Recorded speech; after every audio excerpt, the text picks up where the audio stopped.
네, 오늘부터 로마서 3장 23절을 보면서 정말 하나님이 누구신가? 하나님은 왜 모든 사람들을 죄인이라고 하시나? 의인은 없나니 하나도 없다고 말씀하시고 모든 사람이 죄를 범하였다고 말씀하시는데 도대체 또 하나님의 영광에 이르지 못한다는 말씀은 무슨 말씀인가? 그렇다면 로마서 3장 23절 말씀 이 한 말씀으로도요.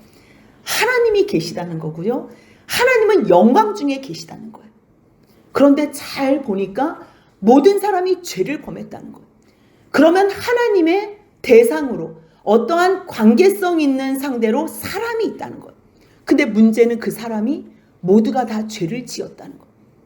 원래는 하나님의 영광에 이르러야 됨에도 불구하고 이르지 못하는 그 어떠한 사건, 도대체 그게 무슨 사건인가? 그런데 또 그리스도 예수 안에 있는 속량으로 하나님께서 우리를 구속하시고 하나님의 은혜로 우리를 대속하신 그 사건은 또한 무슨 내용인가? 사도 바울이 많은 서신서들을 쓰면서 처음부터 다 깨달아 알아서 쓴 거는 아닐 거예요. 어느 교회가 문제가 생기면 너희 다른 복음은 없어. 오직 복음은 예수 그리스도밖에 없어. 그 복음은 전무후무하고 유일한 복음이야. 갈라디아서를 통해서는 다른 복음은 없다는 내용을 썼어요. 그리고 또 데살로니가 전후서에는 데살로니가 사람들이 말씀 앞에 잘 서 있다는 소식을 듣고서 편지는 썼는데 종말론에 대해서 그들이 잘 모르고 있어. 그러니요, 하나님이 누구신지 또 인간이 어떤 상황에 있는지 왜 예수 그리스도를 보내주셨는지 이것을 다 조목조목 써야 되는데 바울이 신학자가 아니잖아요. 그러니 이렇게도 표현해보고 저렇게도 표현해보고 교회 사람들 문제 있는 사람들 한 교회마다 다 편지를 쓰는데 그 전체적인 틀 그리고 바울이 성경인 편지를 쓰지만 사실 그때는 신약 성경은 없었어요. 구약 성경밖에 없었어요. 그러면 바울이 하나님에 대해서 이해하고 해석하는 모든 성경은 구약 성경밖에 없는데 그 성경으로 바울이 이해하는 하나님이 충분하다는 거예요. 바울이 이해하는 인간의 죄성이 얼마나 죄악으로 가득 찬지 충분히 아는 거예요. 그럼에도 불구하고 하나님께서 예수 그리스도를 주심으로 말미암아 하나님의 한 의 그것이 바로 복음이구나. 그래서 바울도 나름대로 구약 성경을 토대로 틀을 가지고 있어요. 그런데요, 구약 성경이 구약 성경에서 끝나지 않고 바로 그 구약에서 약속하신 하나님의 약속, 말씀, 메시아, 그분이 오셨다는 거예요. 그 오셨다는 말씀이 복음서예요. 누구에 대하여 기록하신 말씀이에요? 실질적으로 하나님께서 약속하신 그 메시아가 육신이 되어서 우리 가운데 거하신 그 예수 그리스도에 대한 말씀. 그것이 복음서예요. 그리고 나서 그 복음서가 끝나고서는요. 예수님께서 약속해 주셨어요. 하나님께서 약속하신 그 선물을 보내줄게. 그 선물이 누구예요? 성령님이에요. 아무리 하나님께서 구원을 하신다고 계획을 하시고 뜻을 이루신다고 역사를 하시고 예수를 보내셔서 예수께서 친히 십자가에 죽으심으로 구속사를 이루셔도 성령님을 보내시지 않으면 하나님께서 그 성령 가운데에 역사하시지 않으면요 하나님의 뜻, 하나님의 소원을 알 수가 없어요. 그래서 성령께서 어떻게 운행하시나? 예수를 믿기만 하면 구원받는구나. 그 구원은 내가 믿으면서 받는 것이 아니라 이미 벌써 하나님께서 예수 안에서 다 이루신 복음이구나. 예수님께서 하나님을 믿으심으로 말미암아 이루신 복음이네. 그래서요 그 모든 그것을 신학 용어로 조직 신학이라 그래요. 그래서 처음에는 하나님이 누구신가? 실론. 그 하나님께서 인간을 만드셨는데 그 인간이 어떤 상황 가운데 있나? 인간의 죄론. 그러면 인간이 죄를 지었으면 다시 다 멸하고 새로 만들면 되는데 하나님께서는 어떠한 사랑을 보여주셨나? 그 말씀이 기독론 예수 그리스도에 대한 말씀이에요. 그렇다면 그 예수만 믿으면 죽을 수밖에 없는 사람들이 구원을 받는구나. 그것이 구원론 믿음이에요. 그렇다면 구원받은 사람, 예수 안에서 그 복음 안에서 믿음으로 하나님 앞에 반응하는 사람들, 그 사람들이 곧 교회라는 거예요. 교회. 한 사람 한 사람의 교회가 되지만요, 그 모임이 예수님이 교회의 머리가 되시고 믿는 모든 성도들이 교회의 몸이 되는 그 교회로. 그럼 그 교회는 누가 운행하시나? 예수께서 머리 되시고 성도가 몸이 되는 그 교회가 성령 안에서 하나가 되는 거예요. 그래서 성령론에 대해서 배워요. 그럼 그 성령께서 다 하나님의 뜻을 이루어 주시고 그 구원의 경륜 가운데 역사하시는 거예요. 언제까지요? 하나님의 나라에 갈 때까지. 그래서 그것을요, 종말론은요, 성령의 지배를 받는 사람, 성령이 내 안에서 통치하는 사람. 그래서 이 땅에서도 하나님의 나라에 살다가 영원한 하나님의 나라에 가는 사람. 그 모든 내용이 7강으로 되어 있어요. 그렇다면 우리가 지금 교회를 나오고 예배를 드려요. 근데 왜 교회를 나오는지 몰라요. 왜 예배를 드리는지 몰라요. 예배를 도대체 누구한테 드리는지도 몰라요. 아니, 그 하나님이 뭘 해줬는데 하나님께서 도대체 계시기는 한 거야? 뭘 해줬는데? 복 받는데 제대로 배우지도 못하는 사람들이 복 받는데, 복은 다 좋아하니까. 그래? 건강 주신대? 아이고, 그럼 내 병도 치유해 주시겠네? 아이고, 돈도 주신대? 그럼 사업도 번창하게 해주시겠네? 아이고, 나 요즘 사람과의 관계가 어려운데? 그러면 교회 나가면 친구들도 만날 수 있는 거야? 물론 하나님께서 세상에 복도 주시지요. 그런데 그것으로만 감사하다 보면요, 병들면 주님 떠나고, 사업 망하면 주님 원망하고, 사람들 다 떠나면 극단적 선택하는 이 세상의 많은 사람들, 그 사람들에게 하나님께서는 내가 너희의 하나님이야. 이 세상을 내가 창조하고 내가 너희의 아빠, 아버지가 되려고 이 말씀을 해주시는 거. 그 말씀이요, 성경 전체의 말씀이에요. 우리가 교회는 나왔어요. 하나님 앞에 예배는 드린대요. 근데 정말 하나님이 계시나? 살아 계시나? 이곳에 임재하신다면요, 여러분들이 이런 자세로 예배 못 드릴 거예요.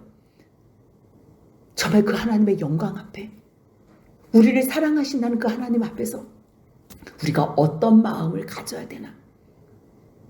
근데 하나님이 계신데도 불구하고 거부하는 사람들이 많지만, 하나님이 계시다는 것을 입증하기 위해서, 증명하기 위한 시도를 얼마나 많은 사람들이 있겠어요. 그래서 그것을요, 3가지 논증으로 봐요. 조금 단어가 어렵지만요, 본체론적 논증, 우주론적 논증, 도덕론적 논증이라 그러는데요, 이거는요, 하나님을 알 수밖에 없는 내용. 왜요? 로마서 1장 19장에서 뭐라고 말씀하셨냐면요, 하나님께서 하나님을 알 만한 것들을 그들 속에 보이셨대요.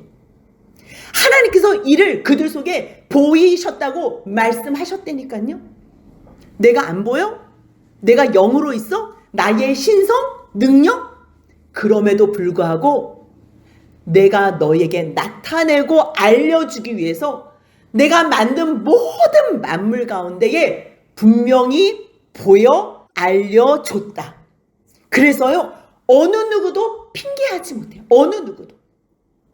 그런데요, 사람이 핑계하지 못함에도 불구하고 하나님을 내 마음에 두기 싫어했기 때문에요, 하나님 없어 그러는 거예요. 그렇다면 하나님이 없다 하는 사람들은, 그 사람들은 하나님을 불신하는 사람들이라 진화론에 대해서 말을 하지만, 하나님을 알만한 것들을 두셨기 때문에 하나님은 그 존재를 우리가 증명할 수 있어.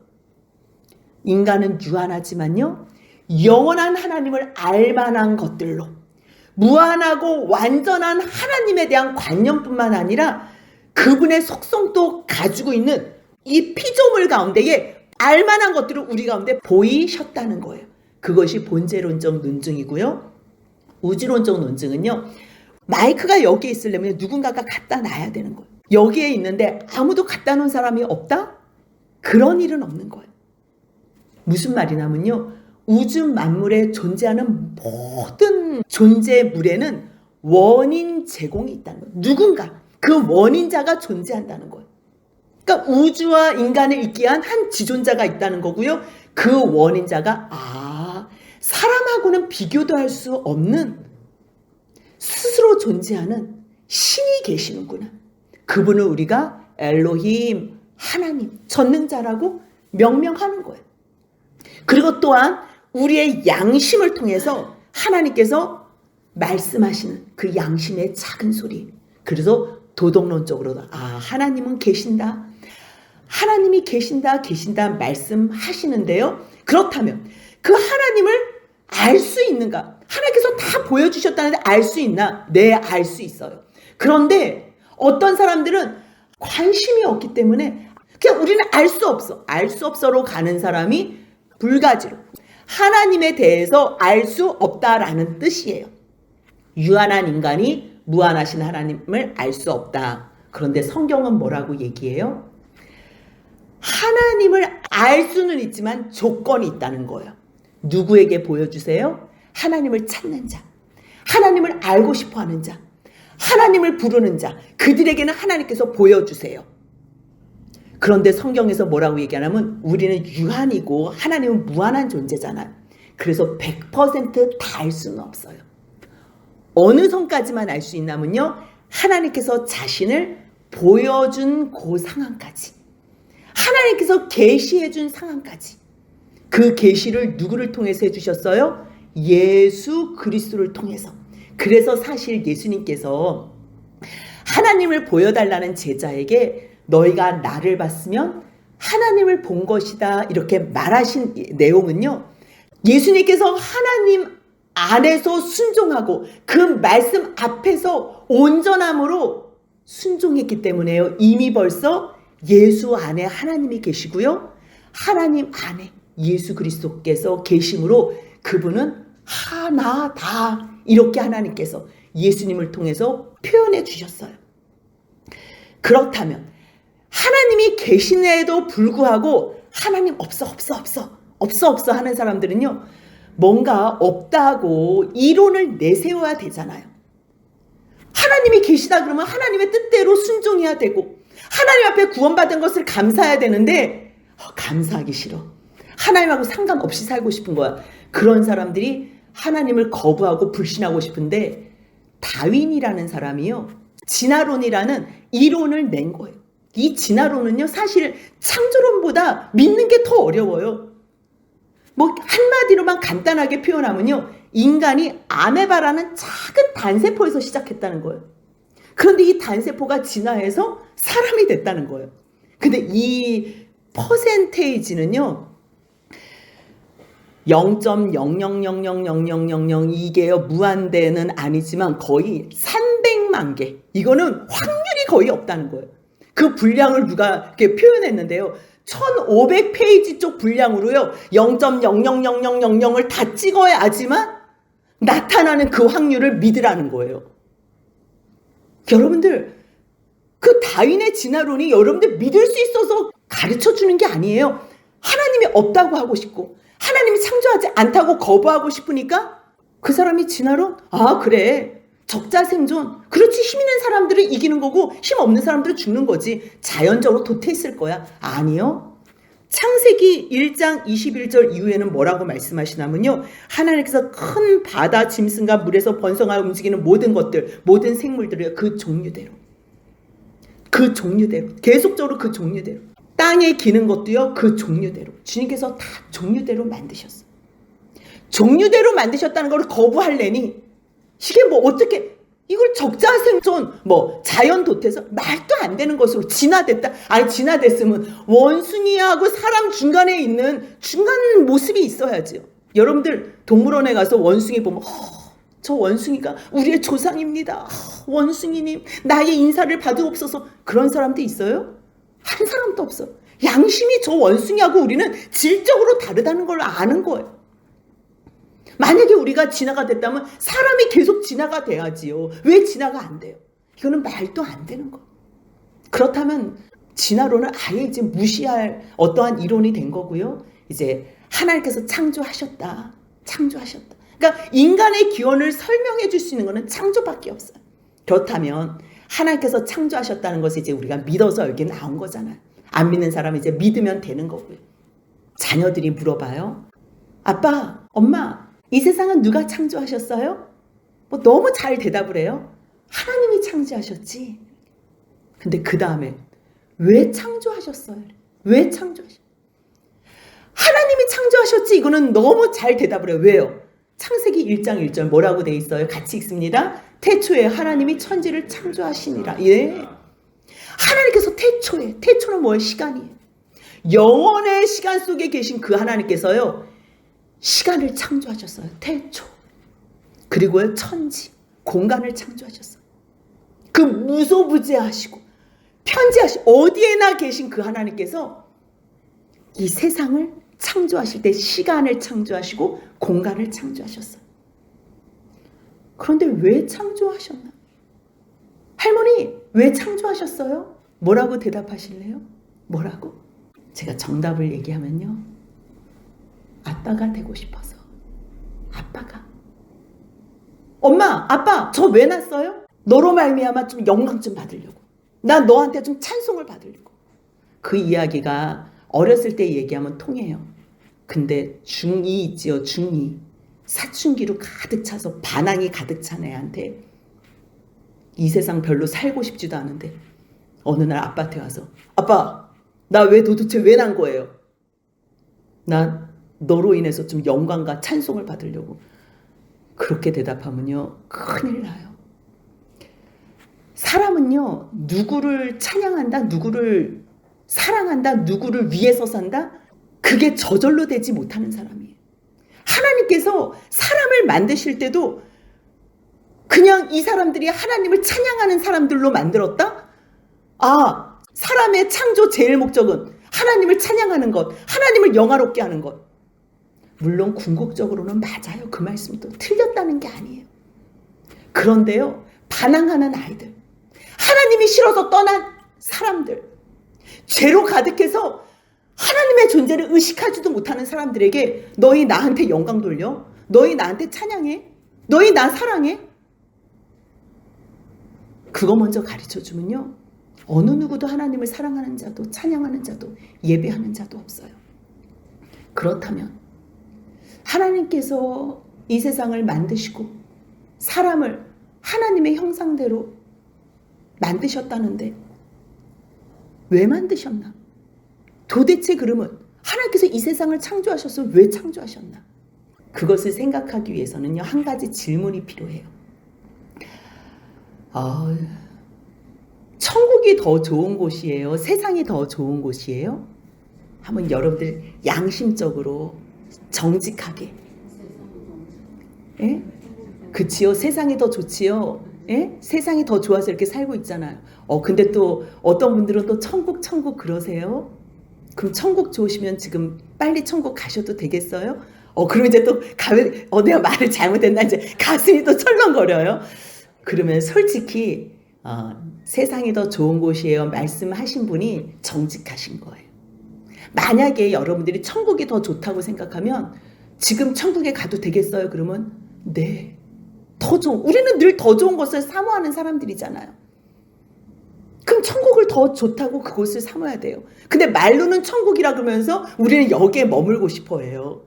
근데요, 우리가 몰라서 그러는 거예요. 솔직히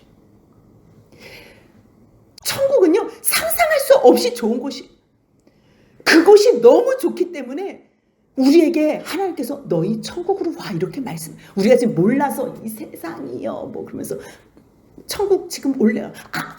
아니요, 나 아직도 여기 있고 싶어요. 이렇게 대답하는 거지. 원래는요, 천국이 너무 좋은 곳이. 근데 창세기 1장을 보면요, 그 좋으신 천국을 놔두시고 하나님께서 세상을 만드시면서요, 빛이 있으라 말씀하시니 빛이 있으면서 좋았더라 그러세요. 좋았더라. 주님께서는 궁창을 만드시면서 좋았더라 그래요. 묵과 물이 나뉘면서요, 좋았더라 그래요. 넷째 날, 다섯째 날, 여섯째 날 주님께서 모든 것을 다 만드시면서 좋았더라 좋았더라 하시고 마지막 날 사람까지 만드시고서 심히 좋았더라 그래. 아니 하나님께서 그렇게 좋은 천국에 계시는데 무슨 세상을 보시면서 만드시고서 좋았더라 좋았더라 심히 좋았더라 하실까? 그것을 이해하기 위해서는요, 한 가지 제가 예를 들어서 설명해 드리고 싶어요. 만삭한 산모가 있다고 해봐요. 그러면 우리 아기가 이제 다음 달이면 출산할 텐데, 세상에 태어날 텐데 이 아기 방을 어떻게 꾸며줄까? 이제 그래서 이렇게 구경을 다니잖아요. 백화점도 다니고 뭐 여기저기서. 그럼 백화점 그 유아방 보면 얼마나 멋지고 예쁘게 놨는지 몰라. 그 디스플레이를 얼마나 아름답게 놨는지 몰라. 뭐 정말 옷장 하나도 뭐 몇백만 원씩 하고 뭐 모빌 하나도 뭐 너무너무 값이 비싼 거. 근데 그거를 보면서 예쁘다 멋있다 그러지만요, 막 가슴이 떨리거나 막 이 감흥이 있진 않아요. 거기서 구경만 하고서 이제 다른 데서 이제 좀 저렴한 거 사서 이제 이렇게 저렇게 아기 방을 꾸며줘요. 왜요? 다음 달에 사랑하는 아기가 태어날 공간이니까. 여기는 뭐 화려한 거는 없어요. 수백만 원짜리가 있는 것도 아니에요. 그냥 조그만 아기 침대, 그리고 아기가 볼 수 있는 모빌, 그 다음에 반짝반짝하는 뭐 형광으로 만든 해, 달, 별 이런 것들을 막 이렇게 붙여놔요. 붙여놓으면서 어떻게 이쁘다 이쁘다. 엄마 아빠가 그걸 붙여놓고서 이쁘다 그래요. 아니 나이가 30이 돼서 그거 보면서 뭐 이쁘다 할 게 뭐가 있어요? 그런데 그 아기 방을 보면요, 이제 설레는 거예요. 너무 이쁜 거예요. 너무 좋은 거예요. 왜요? 그 아기하고 함께 교제하고 살아가면서 이 아이를 내가 생각하는 정말 하나님의 자녀로, 멋진 아이로, 사랑 많은 사람으로 기대하면서 키울 거를 생각하니까 그 아이를 보면서 똑 닮았어 그렇게 얘기하는 거예요. 그 아기 방이 다른 집하고는 비교도 안 되고 정말 초라해 보여도 초라해도 초라한 게 아니에요.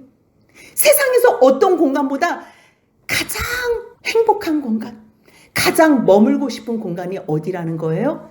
아기 방이에요. 왜요? 그 아기가요, 이제는 내 목숨을 다해서 사랑할 존재가 된 거예요. 그렇다면 하나님은 도대체 우리를 어떻게 만드시고 어떻게 창조하셨나? 그 말씀이요, 창세기 1장 26절부터 27절까지 써 있는데요. 하나님께서 이르시되, 하나님들끼리, 이거는 신적 복수가 써 있어. 하나님이 이르시되, 우리의 형상을 따라 우리의 모양대로 우리가 사람을 만들고 그들을 다 이 모든 세상을 다스리게 하자. 그렇게 하자고 말씀하신 다음에 실제적으로 하나님이 자기의 형상, 곧 하나님의 형상대로 사람을 창조하시되 남자와 여자를 창조하시고, 남자와 여자를 창조하시는 모습으로 하나님께서는 하나님의 모습을 보여주시는 거예요. 이거는요, 성부, 성자, 성령 삼위일체의 내용이 또 나가요. 하나님이 스스로 계시지만요, 하나님에게서 성자 하나님이 나오시고요, 성부 하나님과 성자 하나님에게서 성령 하나님이 나오신 그 사건. 또한 성자 하나님은요, 홀로는 완전하지 않아요. 그건 무슨 말이지? 아니 하나님이면 완전해야 되는데 성자 하나님은요, 언제 온전하냐면요, 그 이름이 임마누엘이에요. 임마누엘은 혼자 있을 때 임마누엘이 안 돼요. 임마누엘은 어떤 뜻이에요? 하나님이 우리와 함께 계시다. 그분의 이름 자체가 임마누엘이에요. 성자 하나님 그 이름 자체가요, 예수 그분이요, 죄인을 구원하신 후에 그분이 사람과 함께하는, 하나님이 사람과 우리와 함께 하시는 존재로 있을 때에 그분이 임마누엘 되시는 하나님, 그분이 바로 성자 하나님이에요. 그래서요, 남자와 여자를 창조하신 이 사건, 예수님은 홀로 존재하지 않아요. 구원받은 자녀들, 구원받은 백성들과 함께 할 때 그 이름이 임마누엘이 되셨어요. 그래서 하나님께서 하나님의 형상대로 창조하시는데 그 창조되는 모습이 남자와 여자래요. 그렇다면 하나님의 형상을 닮은 사람을 만드셨다면 어디까지 닮았을까? 어디까지 닮았을까? 여러분들, 우리가 하나님의 형상을 닮았대요. 어디까지 닮았을 것 같아요? 자녀가 엄마 아빠를 닮았어요. 어디까지 닮았을 것 같아요? 아무리 애가 키가 크고 몸이 커져도요, 엄마와 자녀 관계, 부모와 자녀 관계는 바뀌지 않아요. 다시 말해서요, 우리가 하나님 안에서 하나님을 닮아서 모든 것이 다 가능하다고 해도요, 창조주와 피조물은 바뀌지 않는 거예요. 이것을 기억하셔야 돼요. 하나님께서 우리를 만드실 때 어디까지 만들었냐면 똑같이 만들었어요. 똑같이. 우리가 지금은 아기가, 갓난아기가 양수에 얼굴이 퉁퉁 부르튼 것처럼 전혀 부모의 형상이 없어요. 그럼에도 불구하고 너는 나 닮았다 얘기하는 것처럼 지금 이거 우리가 육체의 모습을 가지고 있을 때는 100% 하나님의 모습은 없어요. 하지만 시간이 다 끝나고 우리가 예수 안에서 부활체가 돼서 하나님 앞에 섰을 때는요, 우리도 하나님과 같은 존재로 만드셨다는 거예요. 그게 가장 큰 사람을 향한 존중함이고요, 대우하심이에요. 그렇다면 하나님께서 사람을 하나님처럼 만드셨다 그러는데 어디까지? 하나님은요, 하나님 마음대로 이 세상을 다 다스릴 수 있어요. 모든 것을 다 할 수 있어요. 그렇다면 사람에게도 마음대로 할 수 있는 자격을 줘야 돼요. 그 공간이 어디예요? 하나님도 침범하지 못할 한 공간. 하나님이 마음대로 침범해도 되지만 스스로 이 공간만큼은 내가 침범하지 않을 거야 라고 정하신 한 장소가 있는데 그곳이 마음이에요. 마음. 그 마음을 주시면서 그 마음으로 하나님을 사랑할 수도 있고 버릴 수 있는 그 선택권, 그것을요 하나님 쪽에서 하시지 않고요 사람 쪽에서 결정할 수 있도록 하셨어요. 단 하나님 입장에서는요 무한대로 사랑해 주는 거. 무한대로. 그래서 하나님이 사람을 사랑한다고 표현한 게 뭐냐면요, 세상을 창조해서 사람을 예배한 거예요. 그 예배가 아바드예요. 아바드. 구약의 예배라는 단어가, 히브리 단어가요 아바드고요. 그 아바드를 헬라어로 표시한 게요 레이투르기아예요. 아바드는 뭐냐면요 일하다 그래. 일을 하다. 그렇다면 하나님께서 우리에게, 사람에게 어떠한 일을 해주셨나 보여주는 일, 그것이 바로 세상을 창조하신 일이에요. 그렇다면 헬라어로 레이투르기아. 근데 그 뜻은 뭐냐면요 성찬의식이에요. 하나님께서 사람을 먼저 예배하셨다는 거예요. 우리가 하나님을 예배하는 줄 알잖아요. 그래서 막 기타 치고 드럼 치고 막 소리 치면서 주님 찬양합니다, 우리의 예배를 받아달라고 막 난리를 치잖아요. 물론 그것도 예배가 뭐 어떻게 표현이 될 수는 있지만요, 그거는 온전한 예배가 아니에요. 온전한 예배는요 먼저 하나님께서 우리를 예배하셨다는 것을 아는 자. 예배는 하나님께서 우리를 향해서 먼저 하셨어요. 무엇으로요? 세상의 모든 우주를 만들어서 선물해 주셨어요. 하나님께서 일을 하셨어요. 말씀으로. 그리고서 하나님께서 아담 이거 다 가져. 너에게 주는 예배야. 너에게 주는 선물이야. 너에게 주는 사랑의 표현이야. 너에게 주는 찬양이야. 하나님께서 모든 것을 다 주신 거예요. 그런데 그것이 실패가 됐잖아요. 세상을 줘도요 아담이 하나님을 사랑하지 않을 수 있다니까요. 부모가 자녀들을 양육하고 키우면서 학원도 보내고 밥도 맛있는 것 차려주고 사랑한다 매일매일 얘기해도요, 사춘기가 됐을 때 그 아이가 엄마 아빠한테 나 엄마 아빠 사랑하지 않아, 나 집 나가고 싶어요, 이렇게 말할 수 있는 그 마음의 결정력은 애한테 있다니까요. 똑같아요. 하나님도 끊임없이 우리에게 사랑만 쏟아주셨어요. 사랑만. 필요할 때 뭐 필요하니? 너 뭐 필요해? 용돈 주세요. 엄마 나 뭐 사야 돼요? 옷 사주세요. 다 해줘요.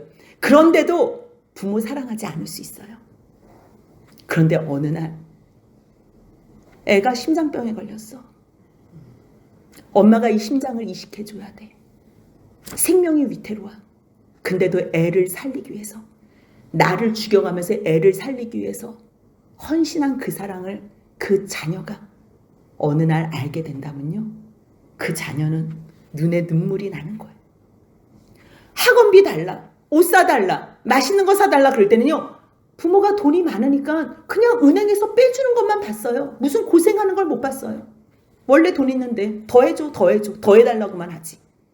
근데요, 자기의 생명을 위해서 엄마의 생명을 담보로 잡아서 자기를 살려줬다? 그것은 내용이 다른 거예요. 그때부터 엄마를, 아빠를 사랑하게 되는 거예요. 하나님께서 능력이 계시고 전능하셔서요, 이 세상을 창조하시고, 말씀으로 창조하신 건 너무 간단해요. 말씀으로 창조하시고 멸하시고 수도 없이, 하나님은 시간 자체가 영원한 시간이에요. 남는 게 시간이에요. 그런데도 불구하고 하나님께서는 하나님의 형상을 닮은 사람을 만드시고 그 사람을 자녀 삼으시면서 자기의 형상을 닮게 하시고 아빠가 되셔서 그와 무엇을 하기 위해서요? 사랑하고 교제하기 위해서. 예수 그리스도까지 주셨나? 우린 그 내용을 알고 있잖아요. 사람을 만든 목적 자체가요, 사랑하고 교제하기 위해서. 그렇다면 천사는요, 하나님을 수종들기 위해서, 그리고 구원받을 사람, 구원받을 상속자, 우리들을 수종들기 위해서. 그건 이제 우리가 부활한 다음에 영원한 아버지 나라에서. 천사는요, 종이에요, 종. 근데 우리는 하나님의 자녀로, 아들로 만드셨음에도 불구하고 어머 자기 천사 같아, 막 천사 이렇게 막 숫자 핸드폰 번호 쓰는 사람들 있지요. 아니요, 우리는 하나님의 자녀로, 하나님의 그 나라와 그 영광을 상속받는 자녀로 만드셨다는 거예요. 그렇다면 하나님께서 하나님과 영원히 교제하고 사랑 나눌 그러한 사람으로 만드셨는데, 그 사람의 인간의 구성은 무엇인가? 천사처럼 하나님의 영광을 다 보여주잖아요. 그러면 하나님 찬양합니다, 찬양합니다 그럴 수밖에 없어요. 우리가 만약에 부활돼서 모두가 다 부활체로 천국에 가잖아요. 그때는 하나님을 찬양하는 것밖에 없어요. 찬양하는 것밖에. 근데 하나님께서 하나님처럼 사람을 대우해주고 싶은 거예요. 하나님처럼. 그랬을 때 그 마음을 주시고 육체를 주셔서 이 시간 속에서 유한한 이 한계성이 있는 시간과 공간 안에서 보이지 않는 하나님을 얼마나 사랑하고 하나님을 의지하고 바라보고 소원하는지, 그것을 볼 수 있는 공간으로 만들어 놓으신 것이 이 세상이고요. 그곳에서 하나님께서 하나님의 자녀로 육체와 영혼으로 만드셨어요. 물론 뭐 육체, 영, 혼 3분법으로 얘기하는 사람도 있고요, 2분법으로 얘기하는 사람도 있는데요. 아니, 이거는 전인적인 거예요. 분리할 수 없어요. 혼도 영도 육도 하나님께서 정해주신 내가 내 거예요. 육체 이것으로 부활하고요, 영도 혼도 하나님께서 주신 그것으로 부활하는 거예요. 하지만 시간관을 초월하는 그러한 예수님의 부활체로 부활하겠지요. 그래서요, 창세기 2장 7절 보니까 여호와 하나님의 땅의 흙으로 사람을 지으시고 생기를 그 코에 불어 넣으시니 사람이 생명이 된지라. 흙으로 만드셔서 육체를 가지고, 왜요? 유한한 존재로. 하지만 영을 만드셨어요. 이거는 영적인 존재로. 그래서요, 하나님을 이 세상에 한계가 있는 존재지만 하나님을 의식할 수 있는 존재로 만드셨어요. 그렇다면 하나님은 어떤 분이신가? 하나님은 그분이 누구시길래 사람을 하나님처럼 만드시고 사람과 교제하고 사랑하시기 위해서 예수 그리스도까지 주셨나? 근데 그 알기 전에 그 하나님은 누구신가? 천지를 창조하신, 창세기 1장 1절 보니까요, 태초에 하나님이 천지를 창조하시니라. 그분은 전능자예요. 창조주세요. 그분은 출애굽기 3장 14절 보니까요, 나는 스스로 있는 자 아니라 나는 보여주면서 나타나면서 나타날 존재다. 누가 있었어야지 뭐라고 비유를 대고 나는 그런 존재야 말을 하죠. 아니요, 스스로 있는 존재이기 때문에 이제부터 보여주는 것으로만 너희가 알 수밖에 없는, 그래서 하나님께서 계시해 주는 수준에서만 알 수 있는 거예요. 그런데요, 많이 알고 싶어하는 자, 많이 소원하는 자에게는 하나님께서 많이 보여주세요. 주님은 스스로 존재하시는 분, 변함이 없으세요. 히브리서 13장 8절 가요, 말라기 3장 6절에서요, 예수 그리스도는 어제나 오늘이나 영원토록 동일하시고 나 여호와는 변하지 아니하신다. 또 그 하나님은 무소부재, 어디나 다 계세요. 시편 139편 7절 8절 보니까요, 내가 주의 영을 떠나 숨고 싶은 거예요. 내가 떠나 어디로 갈까? 아니요, 피할 수가 없어요. 내가 하늘에 올라갈지라도 거기 계시며 수월에 내 자리를 펼지라도 거기 계시는 무소부재, 어디나 계시다는 거예요. 어디나. 그분은요, 전지하세요. 시간 밖에서 영원한 시간 속에 계시기 때문에요, 시간 속에 들어오셔서는 우리와 지금 임재하시면서 우리에게 감동을 주시면서 개입하시지만요, 시간 밖에서는요, 시간 속에서 일어나신 일을 다 아는 거예요. 다 아는 거예요. 그래서 미리 아시는 것, 미리 아셔서 시편 139편 2절 3절에 주께서 내가 앉고 일어섬을 아시며 나의 생각을 밝게 하시며. 왜요? 시간 밖에서 다 보시니까요. 내가 눕는 것도 보시고 나의 행위를 익히 아시오니 내 혀의 말을 알지 못하는 것이 하나도 없다. 그분은요, 거룩하세요. 근데 우리와 영원히 사랑하고 교제하기 위해서 내가 거룩하니 너희도 거룩하라고 레위기 11장 45절에서 말씀하세요. 그렇다면 우리가 이해하는 하나님, 우리가 성경에서 생각하는 하나님이 그렇다면 예수님께서 하나님에 대해서는 어떻게 말씀하시나? 예수님께서 하나님에 대해서 요한복음 20장 17절 이하를 보니까요, 그분을 아빠 아버지라고 얘기해요. 아빠 아버지. 그런데요, 예수님께서 하나님을 아빠 아버지라고 얘기하는 것과 우리가 하나님을 아빠 아버지라고 얘기하는 것을 분별을 해요. 갭을 둬요. 뭐라고 하냐면요, 내가 내 아버지 곧 너희 아버지. 예수님은요, 하나님을 아버지라고 부를 때요, 창조주, 그 세상을 창조할 때 함께 창조 사역에 동참한 아들 예수예요. 그럴 때 우리가 피조물이 하나님한테 아빠 아버지라고 하는 거하고 예수님께서 하나님한테 아빠 아버지라고 하는 거는 완전히 다른 거예요. 변별력이 있는 거예요. 내가 내 아버지 곧 너의 아버지, 내 하나님 곧 너희 하나님께로 구별해서 기록했어요. 그리고 그 하나님이 우리의 아버지래요. 이 우리에는요, 하나님 안에 예수 그리스도께서 계시고 성령 안에서 우리까지 다 같이 계실 때, 그래서 주기도문 마태복음 6장 8절 9절에서 너희들은 이렇게 기도하라 그러면서 하늘에 계신 우리 아버지요, 우리 아버지라고 기도하라 그러잖아요. 그렇다면 예수님께서는 아빠 아버지, 나의 아빠 너의 아빠, 나의 아버지 너의 아버지, 나의 하나님 너의 하나님이라고 구별했다면 성령 하나님께서는 그 하나님 아버지를 어떻게 말씀하시는가? 성령 하나님은 우리 안에서, 사람 안에서 아빠 아버지라고 아빠 아버지. 로마서 1장 13절에서 17절을 보면요, 무릇 하나님의 영으로 인도함을 받는 사람, 하나님의 영이 누구예요? 성령이에요. 성령으로 인도함 받는 사람은요, 곧 하나님의 아들이라. 아들이 됐기 때문에 이 안에서 하나님을 뭐라고 부르냐면요, 아빠 아버지. 그래서 성령이 친히 우리의 영과 더불어 성령, 하나님의 영과 우리의 영이 하나가 되는 거예요. 예수님께서 그토록이나 원하셨던, 하나가 되달라고 원하셨던 아버지가 내 안에, 내가 아버지 안에서 하나가 된 것처럼 그들도 우리 안에서 하나가 되게 해달라고 말씀하셨던 것처럼. 그래서 결국 그 하나님을, 성령께서 우리 안에 계시면 갈라디아서 4장 6절 같이 한번 읽겠습니다. 너희가 아들임으로 하나님이 그 아들의 영을 우리 마음 가운데 보내사 아빠 아버지라고 부르게 하시는. 아멘. 그렇다면 하나님께서, 성부 성자 성령 하나님께서 우리를 향한, 사람을 향한 소원과 뜻이 무엇인가? 신명기 5장 29절을 보니까요, 복받기를 원한대. 신명기 10장 12절 13절을 보니까요, 내 행복을 위해서. 하나님은요, 우리가 복 가운데 있기를 원하고 우리가 행복하기를 원하세요. 근데 행복하려면 우리 안에 뭐가 있어야 되나? 말씀이 있어야 되나? 말씀. 그래서 말씀을 행하라 그러고 말씀을 지켜 하나님을 경외하라고 하는 거예요. 왜 하나님께서는 너희가 복받기를 원하고 너희가 행복하기를 원하고 너희가 말씀 안에서 왜 순종하기를 원하냐면요, 궁극적인 목표가 하나가 되기 위해서, 하나가 되기 위해서. 에베소서 2장 22절 같이 읽습니다. 너희도 성령 안에서 하나님이 거하실 처소가 되기 위하여 그리스도 예수 안에서 함께 지어져 가느니라. 아멘. 그래서 예수님께서 마지막에 십자가에 돌아가시기 전에 잡히시기 전날 밤에 대제사장의 기도를 했잖아요. 그 말씀이 요한복음 17장에 나오잖아요.